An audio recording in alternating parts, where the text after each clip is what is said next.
And in this drawing on the upper left here, you see a fairly representative example of how the columns in the core align fairly orthogonally in line and are represented according to their scale. But in the FEMA and NIST drawings, you see them almost the scale of toothpicks, or about the same size as the perimeter columns, which are 14-inch by 14-inch square. Remember, these columns are, corner columns are 52 inches by 22 inches.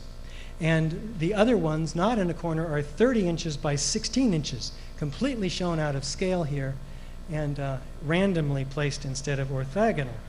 So there's a whole distortion effort. The drawings for the World Trade Center were recently leaked from somebody in the world, in a Silverstein-Weidlinger report. We have them now on our site, ae911.org. You can download them. You can look at all the floors. And here's an example of the 66th floor, which shows the correct columns here. This is the core that I've zoomed in on now. Core columns are very large and orthogonally arranged, just like that diagram you saw earlier. So what the theory is that the first theory is the pancaking theory, where the truss became disconnected from the exterior columns one by one and zippered all the way around the building, causing this pancake collapse. The next theory that NIST came up with after they threw that one out is that no, they blame the persistence of these connections between the truss and the exterior columns, because as the truss heated up from the fire, it sagged up to 42 inches, we're told, which turns out to be a crock, and pulled in the perimeter columns, causing them to buckle and fail. Either way, it doesn't add up at all, and it ignores all of the demolition evidence that you're about to see. Now, when we go to show the demolition for the Twin Towers, it's out of the range of our experience, because controlled demolitions typically have not been from the top down, so we don't have a frame of reference from which to view this. So what if somebody was going to blow up the World Trade Center and blame it on jet plane impacts, you'd start at the location of the jet impact and work your way downward. And indeed, that's what we see. Let's take a look and compare this to a typical controlled demolition, because there are some key differences. We have a rapid onset of destruction, but not at the base, up at the location of the jet impacts. We have a straight down symmetrical collapse, not into its own footprint, but blown outside its own footprint. We'll take a close look. And all the columns are cut on a floor at once. They're not so much cut as cut and then blown laterally. We're going to take a close look at what that means. Otherwise, there are very similar features. Let's start with the sights and sounds produced by explosions. This is Jim Hoffman. The way I describe what happened to the towers is that they were, I don't think you can get around calling these explosions.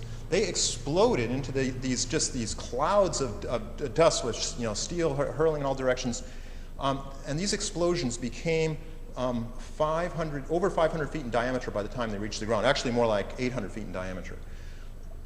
And, but the reason I think people don't think of them as explosions is because they occurred over a period of 15 seconds in either case. So there wasn't a particularly, like, normally people think of an explosion as you hear a loud crack, a bang, and then it's just that one event. But if you have, in the case of a demolition where you might have thousands of explosions that are all blending in, then you get one huge explosive event, but you don't hear any distinct explosions that's so much above the roar of it. The thing sounded like, sort of like an ocean wave, just this incredibly loud roar. But incredibly explosive. The tops, I described them as mushrooming, because they blew out so far. Well, we have lots of witnesses, because the New York Times sued the city of New York and gained access by a state court of appeals to the oral histories, which the city of New York was denying any access to, and you'll see why. There's over 118 quotes. I won't read them all to you. We felt the ground shake. You could see the towers sway, and then it just came down. The ground shook, then it came down. All of a sudden, the ground just started shaking. I thought I heard an explosion. It actually shook my bones. Shortly before the first tower came down, I remember feeling the ground shaking. I heard a terrible noise, and then debris just started flying everywhere. Heard the noise, and then debris started flying everywhere. Let's take a look and listen to what the news reporters say initially, and then you never hear again after the first day. We've heard reports of secondary explosions after the aircraft impacted. The entire building has just collapsed, as if a demolition team set off. When you see the old demolitions of these old buildings, it folded down on itself. Anybody who's ever watched a building being demolished on purpose knows that if you're going to do this, you have to get at the under infrastructure of a building and bring it down. Like, it sounded like gunfire, you know, bang, bang, bang, bang, bang, and then all of a sudden, 3 big explosions. At 10:30, I tried to leave the building, but as soon as I got outside, I heard a second explosion and another rumble and more smoke and more dust. I ran inside the buildings, the chandelier shook, and again, black smoke filled the air. Within another 5 minutes, we were covered again with more silt and more dust. And then a fire marshal came in and said we had to leave because if there was a third explosion, this building might not last. There was a heavy-duty explosion. Some of those secondary explosions and then subsequent collapses. The full impact was seen in the moment in time. My colleague Stephen Evans, who was in the Trade Center and was interviewed just after the first explosion. There was another big explosion in the other tower. Flames coming out in this billowing grey smoke. How many of you heard about explosions in the World Trade Center before you became aware of these recently from 9/11 Truth Movement? 1, 2, 3, 4. So there were some reports that got out. What did the New York Fire Department guys say? Yeah, where the fuck? What did we do? We made it outside. We made it about a block. We made it at least 2 blocks, and we started running. Floor by floor, it started popping out. It was if they had detonated. Yeah, as detonated. If they were planned to take down a building. Boom, boom, boom, boom, boom, boom, boom. All the way down. I was watching it and running. Just ran up West Street. And then you just sort of this cloud of shit chasing you down. Couldn't outrun it. West Street. I couldn't outrun it. So what'd you do? I jumped behind a battalion car, I hit under the car, I was waiting to die. He saw a number of brief light sources being emitted from inside the building between floors 10 and 15. It seemed like on television when they blow up these buildings, it seemed like it was going all the way around like a belt, all these explosions. I saw low-level flashes. Somewhere around the middle of the World Trade Center there was this orange and red flash coming out. I thought the terrorists planted explosives somewhere in the building. That's how loud it was. Crackling, explosive, a wall. With each popping sound, it was initially an orange and then a red flash coming out of the building.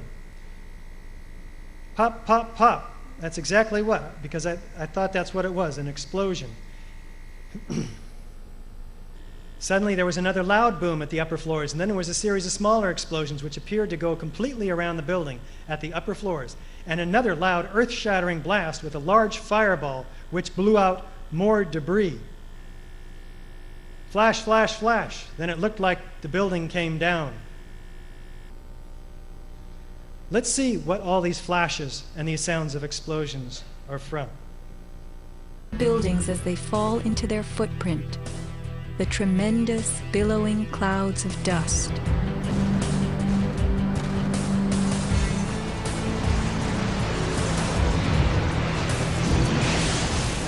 Now let's look at the collapse of the Twin Towers.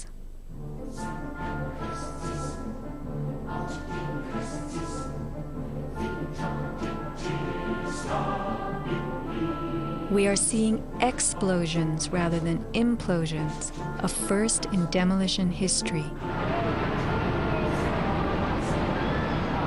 A sequenced rumble becomes a roar as debris is thrown outward. The damage is not contained. Even the windows are blown from neighborhood buildings. What kind of energy enabled this?